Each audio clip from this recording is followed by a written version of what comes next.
12th standard students. So இந்த வீடியோவில் நம்ம என்ன பார்க்க போகிறோம்னா 12th கம்ப்யூட்டர் சயின்ஸ் பப்ளிக் எக்ஸாமோட அஃபிஷியல் ஆன்சர் கீ தான் நம்ம பார்க்க போகிறோம். ஸோ கம்ப்யூட்டர் சயின்ஸ் பொறுத்தளவுக்கு எதுவும் கிரேஸ் மார்க் கொடுத்துருக்காங்களா இல்லையா? ஸோ அந்த 2 மார்க் 3 மார்க் வந்து ப்ரோக்ராம் வந்து எந்த மாதிரி ஆன்சர் எழுதியிருக்கணும், அதே போல் 5 மார்க் வந்து எந்த மாதிரி மார்க் கிடைக்கும், ஸோ எல்லாமே வந்து இந்த வீடியோவில் பார்ப்போம். சரி வாங்க வீடியோக்குள்ள போவோம். ஸோ நம்ம வீடியோக்கு வந்து சப்ஸ்கிரைப் பண்ணாங்க சப்ஸ்கிரைப் பண்ணிக்கோங்க. அதே போல் உங்கள் ஃப்ரெண்ட்ஸுக்கும் ஷேர் பண்ணுங்கள், லைக் பண்ணுங்கள். ஓகே, இதில் பாருங்கள். ஃபஸ்ட்டு ஒன் வேர்டு பார்த்தீங்கன்னா 15 ஒன் வேர்டு. ஸோ 15 ஒன் வேர்டில் வந்து எந்த ஒரு ஒன் வேர்டுமே கிரேஸ் மார்க் கொடுக்கல, எல்லாமே வந்து கரெக்டாக தான் கொடுத்துருக்காங்க. ஸோ ஆப்ஷன் எழுதி ஆன்சர் எழுதியிருக்கணும்.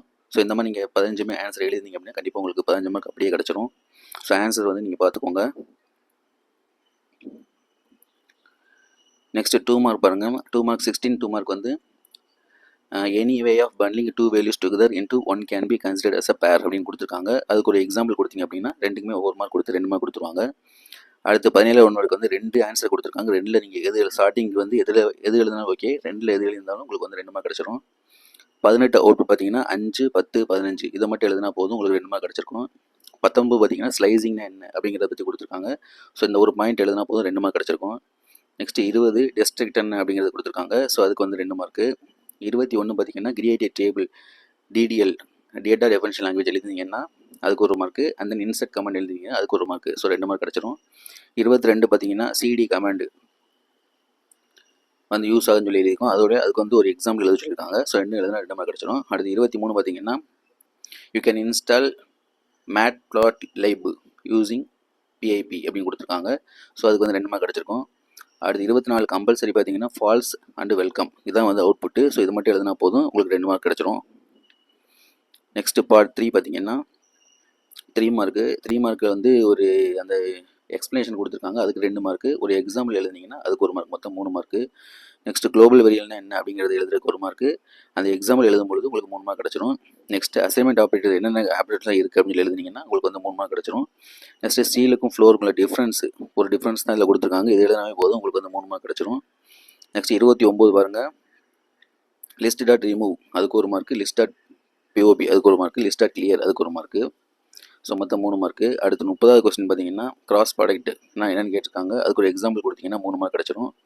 அடுத்து 31 பார்த்தீங்கன்னா டியூப்பிள்னு என்ன அதோடைய ஒரு எக்ஸாம்பிள், அந்த டிக்ஷனரியில் உள்ள அந்த டிக் ரீடர் அப்படிங்கிற வேர்டு எழுதினா போதும், உங்களுக்கு 3 மார்க் கிடச்சிரும்.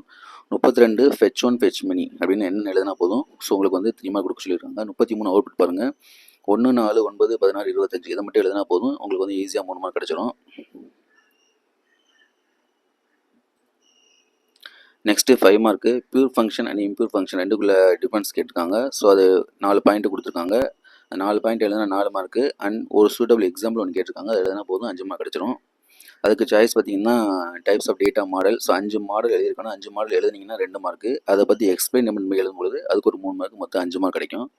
நெக்ஸ்ட் 35 ஏ பார்த்தீங்கன்னா டைப்ஸ் ஆஃப் ஆப்ரேட்டர். அந்த 5 ஆப்ரேட்டர் எழுதினீங்கன்னா 2 மார்க்கு. அதை எக்ஸ்பிளைன் பண்ணுறதுக்கு 3 மார்க்கு. அதுக்கு சாய்ஸ் பார்த்தீங்கன்னா யூனிக்கு, பிரைமரி, டிஃபால்ட்டு, செக் 4 கேட்டிருக்காங்க. ஸோ அதை பற்றி எழுதி எக்ஸ்பிளைன் கொடுத்தோம்னா நமக்கு 5 மார்க் கிடச்சிரும். அடுத்து 36 ஏ பாருங்கள். ஒயில் லூப் கேட்டிருக்காங்க, சின்டாக்ஸ் கேட்டிருக்காங்க. சின்டாக்ஸ் எழுதினீங்கன்னா உங்களுக்கு 2 மார்க்கு. அதை பற்றி எக்ஸ்பிளைன் பண்ணால் 2 மார்க்கு. ஒரு எக்ஸாம்பிளுக்கு வந்து 1 மார்க்கு. அதுக்கு சாய்ஸ் வந்து பைத்தான் 5 மோட்ஸ் கேட்டிருக்காங்க. 6 டபிள்யூ என்னென்ன மோடில் இருக்குது அப்படின்னு சொல்லி நம்ம எழுதணும் அப்படின்னா நமக்கு வந்து 5 மார்க் கிடச்சிரும்.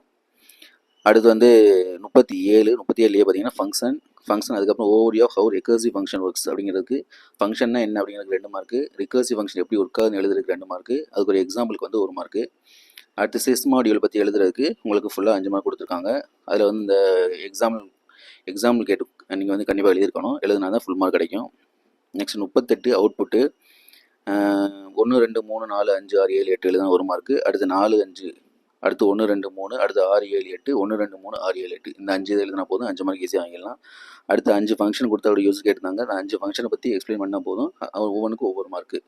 ஈஸியாக கம்ப்யூட்டர் சயின்ஸ் பொறுத்தளவுக்கு எல்லாருமே வந்து ஈஸியாக ஃபுல் மார்க் வாங்கலாம். கொஸ்டின் ஈஸியாக தான் இருந்துச்சு.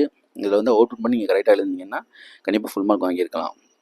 நெக்ஸ்ட் வீடியோவில் நெக்ஸ்ட் சப்ஜெக்டோட கவர்மெண்ட் அஃபிஷியல் ஆன்சர் கீ வந்து நம்ம பார்ப்போம். Okay, thank you.